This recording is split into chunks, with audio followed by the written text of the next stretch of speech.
Hola a todos, a continuación les presentaremos cómo se da el proceso de la atención. Lo dividiremos en 4 partes: estructuras, rutas, circuito y tipos. Comenzaré dándoles una definición de lo que es atención. Atención es el mecanismo que regula y focaliza el organismo, seleccionando y organizando la información. Implica el procesamiento de la información, la percepción y tener un interés por algo o una concentración sobre algo. En la atención, el hemisferio dominante es el hemisferio derecho. Vamos a empezar hablando de las estructuras que se vinculan al proceso de la atención. Son de 2 tipos, subcortical y cortical. Dentro de las subcorticales encontramos el colículo superior, el cual está ubicado en el mesencéfalo. También encontramos el tálamo, específicamente su parte pulvinar. Luego de este encontramos los ganglios basales, en los cuales está el núcleo caudado, el neo estriado, el putamen, la sustancia negra y el par reticular.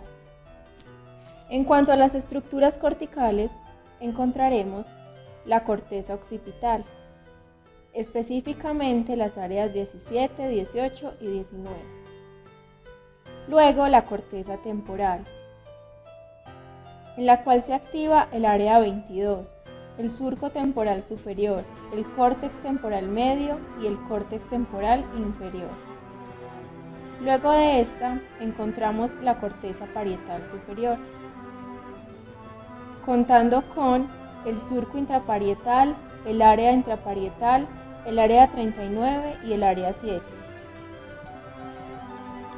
Finalizando tenemos el córtex frontal,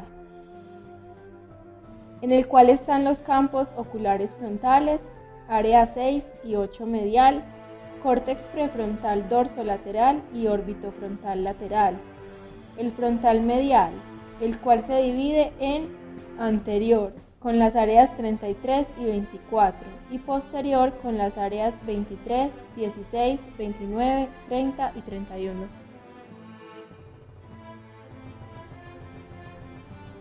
Después de haber visto las estructuras, vamos a hablar acerca de la ruta. En atención se habla de 2 tipos de ruta: subcortical y cortical. Para empezar, hablaremos acerca de la ruta subcortical de la atención. Esta comienza con el sistema reticular activador ascendente, el cual nos permite estar en un estado de vigilia. Luego, pasará por los ganglios basales, en los que podemos encontrar el caudado, el putamen y la sustancia negra. De allí pasaremos al colículo superior.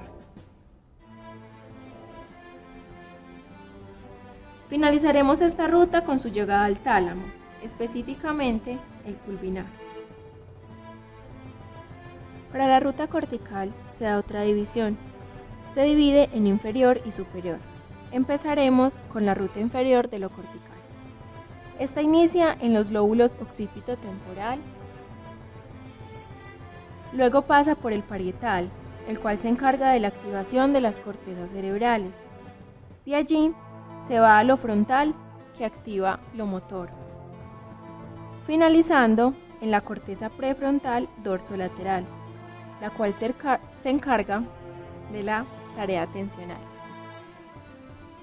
Continuaremos con la ruta superior de lo cortical. Esta empieza en el lóbulo parietal, pasando después al lóbulo frontal y finalizando con las cortezas prefrontales, orbitofrontales, que dan el componente comportamental, y ventromediales con su componente emocional. A continuación vamos a hablar de los circuitos. Primero definiremos cómo se constituye un circuito. Un circuito es constituido cuando las estructuras que mencionamos anteriormente pierden exclusividad y se unen con otros procesos cognitivos. Comenzaremos con el circuito subcortical de la atención. Además de las tareas principales de cada estructura, estas apoyarán tareas secundarias. Los ganglios basales realizarán un apoyo al componente motor. El colículo superior se unirá con el componente de supervivencia. Y el tálamo, específicamente el pulvinar, se unirá con la percepción mediante los geniculados lateral y medial. Al igual que en la ruta, el circuito cortical también se divide en circuito cortical inferior y circuito cortical superior. Comenzaremos hablando del circuito cortical inferior. El lóbulo occipital y temporal apoyarán la percepción. El parietal unirá sus funciones de percepción táctil, ubicación espacial, comprensión lectora y comprensión matemática. El lóbulo frontal unirá el componente del lenguaje y motricidad. Y la corteza prefrontal, específicamente la dorsolateral, regulará la atención. Continuaremos con el circuito cortical superior.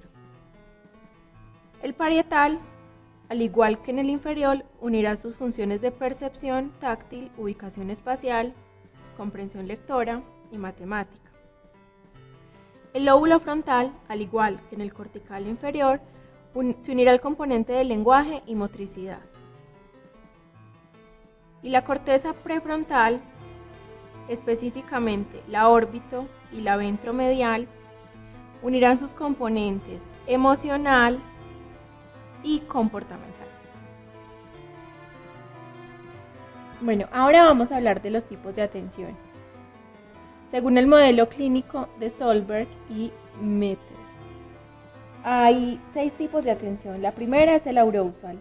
El arousal es la capacidad de estar despierto y de mantenerse alerta frente a los estímulos del medio. Luego está la atención focal. Esta consiste en enfocar la atención a un estímulo determinado. La atención sostenida consiste en mantener una respuesta durante un tiempo prolongado. Esta se da de 2 maneras. La de vigilancia, que es la encargada de la detención y concentración en las tareas cognitivas, y la de control mental, que es el mantenimiento y manipulación de la información activa. La atención selectiva es seleccionar uno de tantos estímulos que hay en el ambiente.